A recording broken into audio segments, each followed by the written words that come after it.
Kylian Mbappe announcing that he will leave PSG at the end of the season when his contract expires.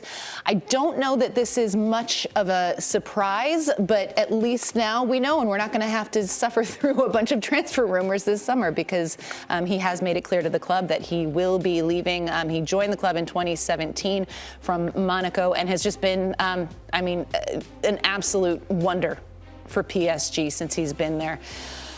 We think we've got a full screen of some of his accomplishments in his time at PSG. 243 goals and 290 appearances, the most goals in club history. A five-time Ligue 1 and Golden Boot winner. He's just kind of synonymous with the club at this point. And they had the midweek win against Real Sociedad in Champions League. And so I don't think we're surprised by it, but maybe surprised at the timing of this announcement, Nige? Well, I mean, it's not an announcement that's come really directly from him. It's kind of come out through the media, and I think it just takes the pressure off because there has been a lot of media attention in the sense of Real Madrid going after Mbappe. So I think it's a way to let it come out without him directly saying it, and he's happy with it. We know how do I say, well protected he is for the image and everything that he is, and it's no surprise to me. I just feel that it puts the fans at ease, that everyone knows what's happening. And it's going to be interesting to see how this plays out. Yeah, it gives the club some time as well to prepare for life without Kylian Mbappe. For more on this, we are absolutely delighted to welcome in our good friend, Guillem Balague. Guillem, you're not on the go this time. I've been running to get here, so that it means that I'm on the go anyway. He's sweating a little bit. All right, let's chat about this news regarding Kylian Mbappe leaving PSG at the end of the season. Like I said, I don't think this is a huge surprise to many people, but what did you make of the timing of this?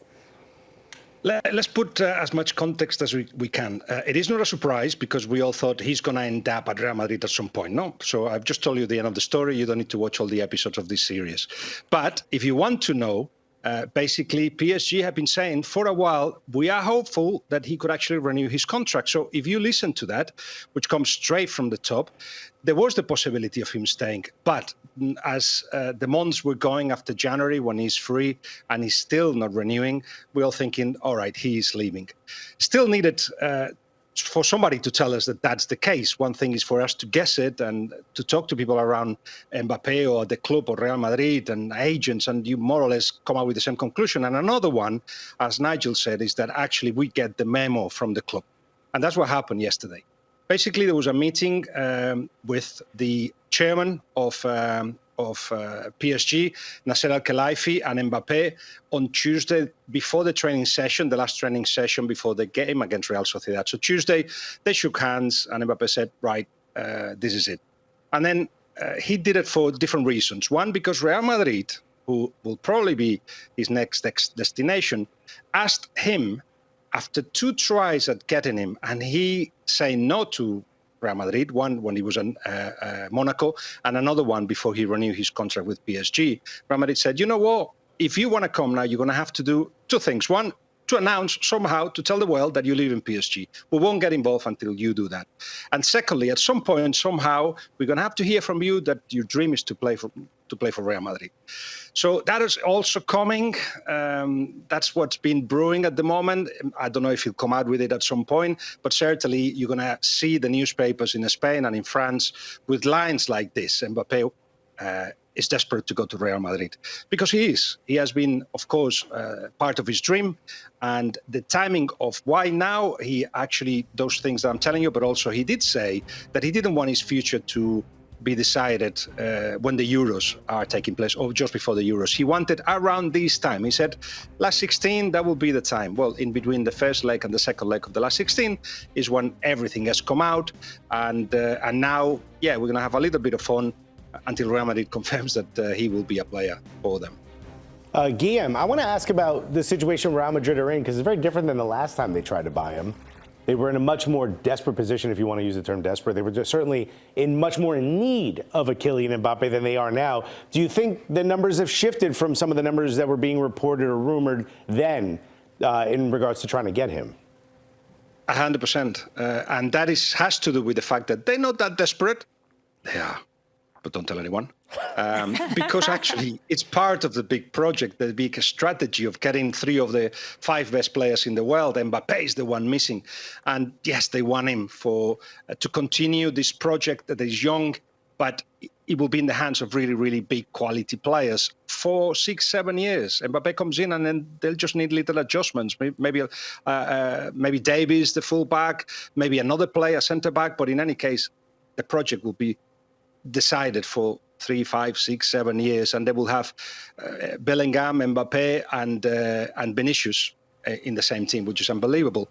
But because they're not looking that desperate, they're actually trying to play that game and say to Mbappe, you know, we told you 50 million euros net and 160, 70, 80 million of bio clause to pay PSG. Well, forget that. We're going to pay you 30 million net. And okay, we'll pay you about 120 million to your pocket as, how do we call those things now? Because he's supposed to be free, but he's not. Signing bonus. No? Signing bonus. Yeah. Let's call it that. So he will get that money. Real Madrid have got it all prepared. And I think Mbappe will be able to push, if he wants to, those 30 million into 40 million or perhaps more.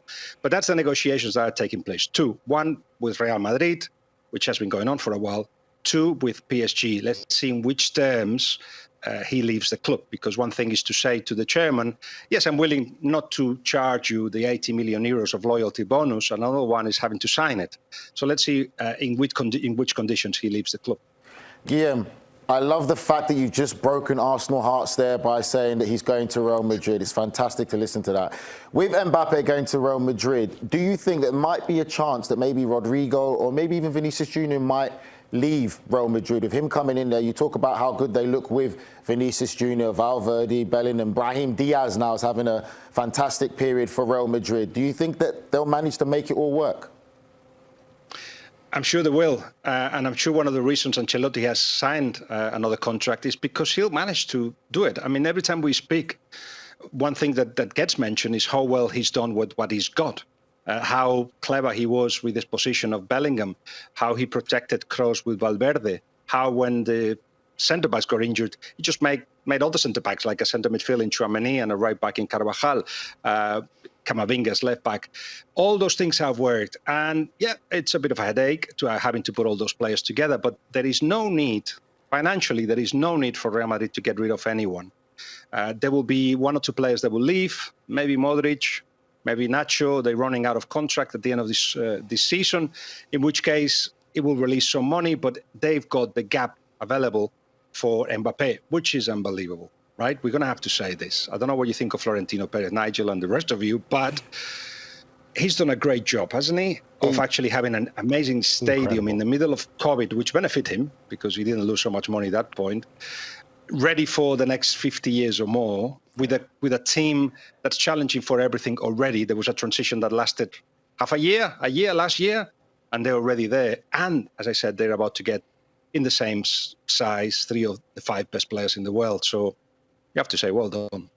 Guillem, in terms of projects, PSG seemed to have in the past kind of experimented with that everyone big name roster. What do you think they're going to do with the loss of Mbappe? Do you think that they kind of re-envision their path forward? What's the strategy? The strategy was disclosed. It's obvious, and when I tell you, you'll know it's obvious. But it was disclosed with that memo that we got from the club yesterday. So it was like, Mbappe's going, but never worry, because we actually got lots of youngsters, and we're going to go that way with 1 or 2 special signings, because, and they mentioned it in the note as well, 200 million euros that was being spent on Mbappe now will be released. So, you know, I'm not sure the PSG fans celebrated as much as the note was suggesting they should. But in any case, yes, the strategy has been very clear and was spelled out to Luis Enrique, and that's why he liked the idea, which was basically a young French side, and they are the youngest side in the last 16 left in the competition in the Champions League, with key players that will make the team better, like Ugarte in the middle, or the new marquee signing that will arrive in the summer. Could be Rafael Leao, Osimhen, maybe 2. In any case, they'll have the money for it, and they're going to go for the biggest they can. I just got to thank you for saying Rafael, because that's the name I brought up to Nigel. This was a whole debate earlier this morning. Okay? I said both. But Okay. I do have a question. Do you think they're going to try, Guillem, to build around a big superstar, continue the French? Do you think if, let's say, they don't get a Leao and they don't get an Osimhen, Xavi Simon's coming back from loan, do you think he's that big name that can carry this team forward? Not yet. I saw him live against Real Madrid with RB Leipzig.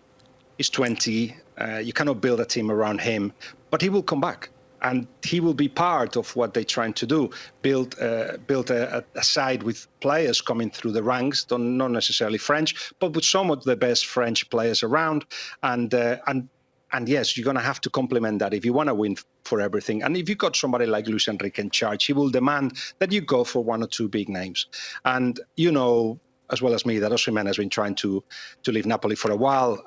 He's ready for it. There will be money available for him, if not Leao, if not both. And they may not be the only ones linked to PSG. So it'll be exciting because they will have in charge somebody in Luis Enrique that is happy to do this. He won't care the age of players as long as they give him what he wants. But he demands everybody to give him what he wants.